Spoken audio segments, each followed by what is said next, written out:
de la otra persona e incluso el chantaje. Y pues por último tenemos el color morado.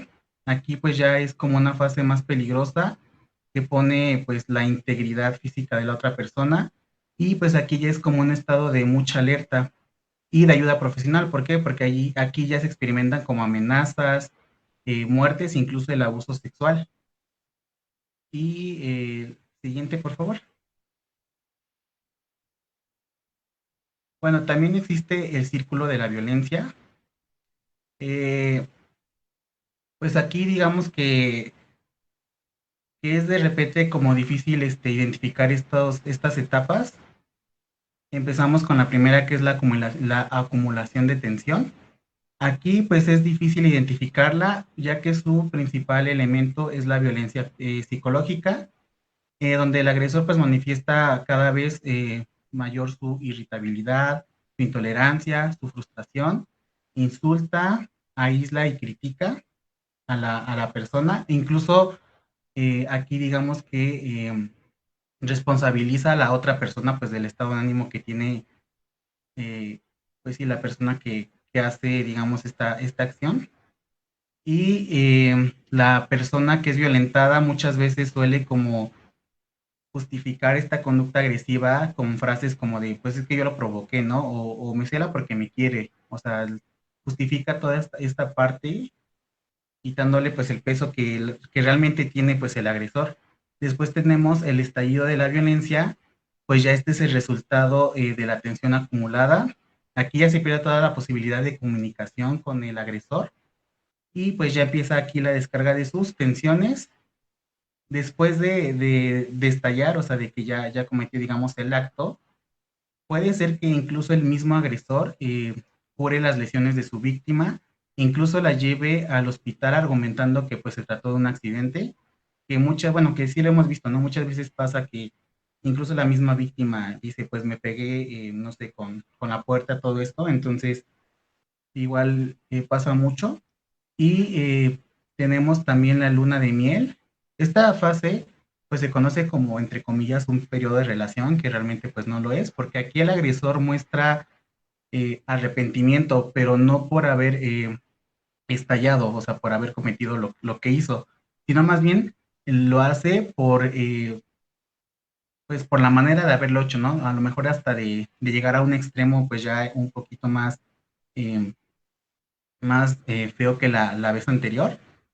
Y pues ya aquí es donde promete que pues no va a volver a pasar y todo eso. Incluso cuando se está inmerso, digamos, en esta etapa, eh, pues la persona cree que el comportamiento de la pareja depende digamos, del mismo comportamiento de la víctima, ya que siempre piensa que el agresor va a cambiar, ¿no? O sea, lo sigue justificando, por así decirlo. E incluso también debemos de ver, o sea, como ya lo tocaba igual el doctor Raúl, pues las patologías que existen en los agresores y aquí en digamos, en este ejemplo, pues también pueden surgir patologías debido a todo este maltrato en las víctimas. Por ejemplo, desarrollar síntomas depresivos, incluso apatía y desesperanza. Y sería todo esto.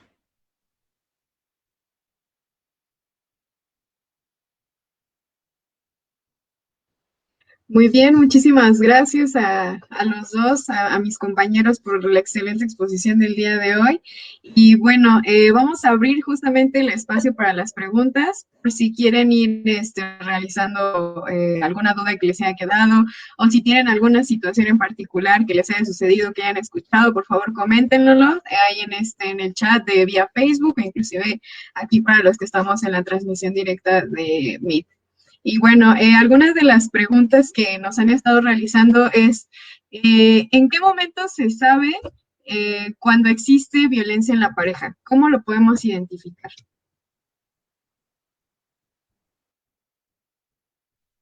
Claro, pues mira, yo creo que principalmente una guía que podemos como tener, pues es justamente este violentómetro creado por el Instituto Politécnico, ya que ahí nos muestra como digamos, el nivel, ¿no? En el que se está, por ejemplo, en bajo, medio y extremo. Entonces, creo que es importante igual usar pues, sí, esta regla, porque como lo decía anteriormente, pues hay algunas conductas que nosotros pues ya tenemos como normalizadas y pues era importante también ya identificarlas y evitar que avance a un nivel pues más alto, más que nada.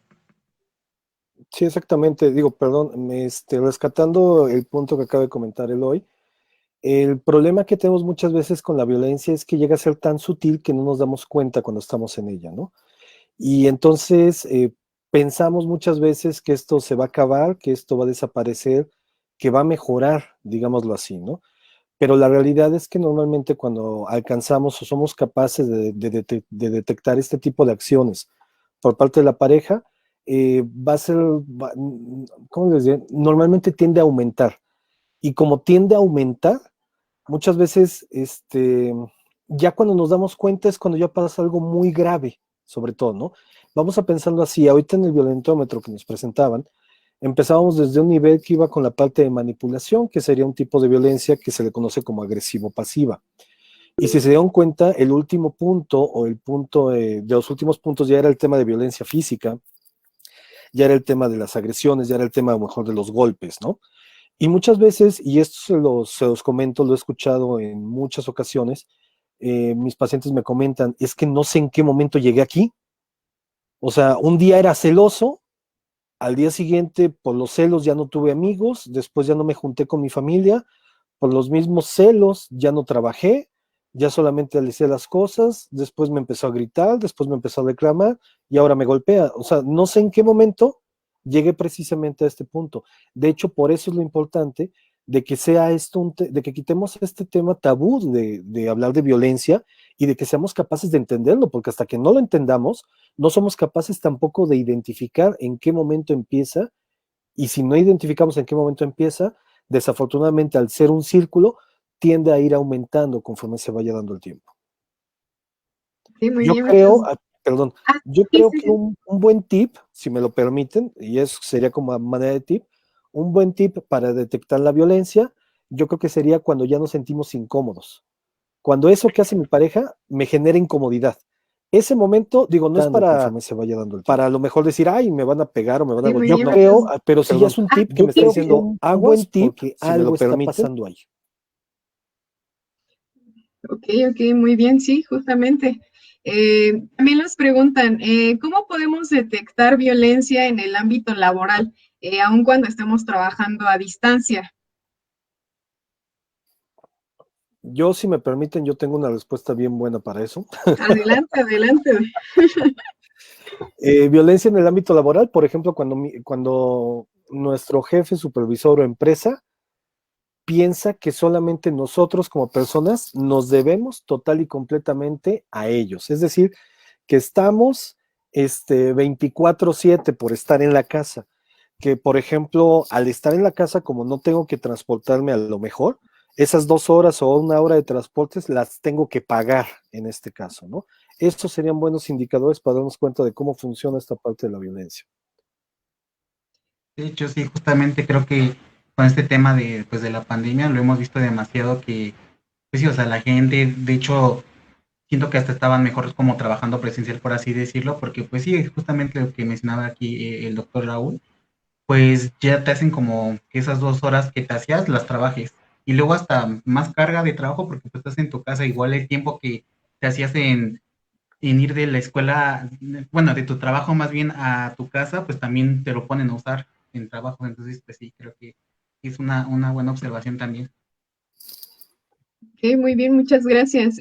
También nos preguntan, si ya se identificaron que son víctimas de violencia, ¿qué es lo que deben de hacer? ¿Cuál es el paso que sigue?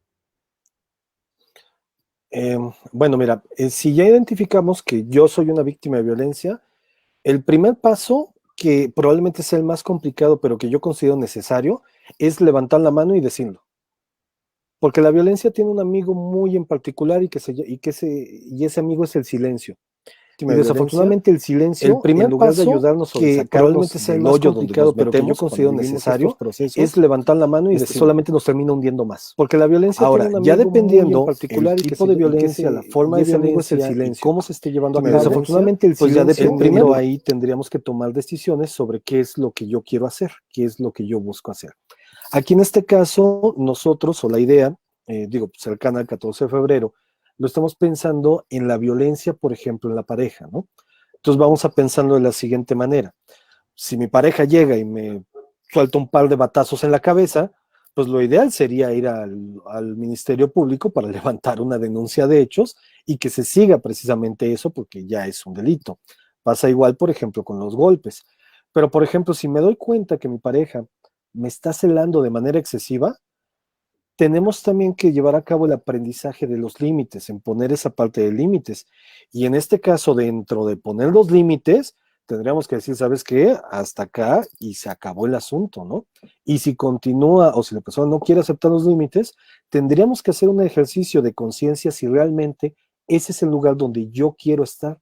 Si esa pareja realmente puede tener lo que quiero, pero no necesariamente va a tener lo que yo necesito para ser feliz, porque sé que ese camino no es el aspecto de la felicidad, pero ahí tendríamos ya que llevar a cabo un proceso de racionalización en este caso. Si me lo permites, y haciendo el comercial, yo creo que nos podríamos, así como hablé ahorita de quitarnos el estigma de la violencia, también nos podemos quitar el estigma de la terapia, ¿no?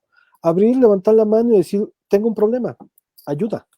Cada persona lo va a vivir de manera diferente y desafortunadamente lo sufre de manera diferente. No pasa nada si levantamos la mano y pedimos ayuda. Sí, incluso, de hecho, bueno, yo había leído un poco igual que, pues, digamos, varias personas no hablan. ¿Por qué? Porque, pues, hay mitos, ¿no? Por ejemplo, aquí en México, creo que uno de los más escuchados y más como, digamos, en pueblos así, chiquitos, pues no sé, ese mito como de la buena mujer o de la buena novia, o sea, son como, se basan como en los roles de género que se deben de cumplir, que pues ahorita ya sabemos que ya son, sí, o sea, ya no son necesarios de hombres o de mujeres. Entonces, esto es lo que conduce, ¿no? A que muchas personas y, pues sí, más mujeres, pues opten por aguantar esta situación, ¿no? Y no buscar ayuda, o sea, estar viviendo la violencia como sea, siendo que esto también, o sea, estos mitos son los que de repente también influyen mucho para, pues sí, para que esto sea como igual un tema que no se toca. Ok, sí, sí, sí, justamente creo que son temas muy, muy delicados y muy finitos, ¿no? También nos preguntan justamente si nos podrían mencionar algunas características específicas de los maltratadores que son pasivos. Híjole. Bueno, tenemos varias, en este caso de un maltratador pasivo, y para entender precisamente sus características tendríamos que entender un proceso muy interesante que llegan a pasar en las parejas que sufren de violencia y que tiene que ver con el fenómeno de la dependencia, ¿no? Este fenómeno en el cual yo pienso que sin mi pareja no soy nada, no valgo nada o no sirvo para nada. Algo que curiosamente estaba comentando hace un momento Eloy con este tema de la clasificación, las etiquetas, los estereotipos, la buena mujer, el buen hombre, la mala mujer, el mal hombre, ¿no? Incluso, por ejemplo, recuerdo ahorita una frase también muy mexicana que dice que si un matrimonio o una familia va a funcionar es porque la mujer lo va a llevar a cabo. Y ya en automático le ponemos un peso innecesario y total y completamente absurdo porque le estamos cargando la responsabilidad a un miembro de la pareja para que esto funcione. Ahora, los agresores, sobre todo aquellos que tienen actitudes total y completamente pasivas, vamos a encontrar dentro de sus características ya específicas que tienden, por ejemplo, a ser todólogos, todo yo, todo me pasa a mí, todo me sucede a mí, todo yo, todo lo sé yo, en primera instancia. Segunda, son manipuladores por tradición. Es decir, y no sé si a ustedes les ha pasado, a mí en alguna ocasión me pasó con una novia, que yo no sé cómo, pero o sea, cada pleito que teníamos, yo tenía la culpa. No sé cómo le hacía, pero yo tenía la culpa al final, ¿no? Es decir, manejaba un tipo de manipulación maravillosa increíblemente, en donde daba igual lo que pasaba, yo al final tenía la culpa. Entonces, aguas con ese punto de la manipulación. Los celos, por ejemplo, los celos también es una conducta muy agresivo-pasivo, ¿no? Sobre todo aquellos celos que tienden a ser total y completamente irracionales. Aquellos celos que no ayudan, aquellos celos que, digamos, nos hunden, y sobre todo, y por eso hablo de la dependencia, aquellos celos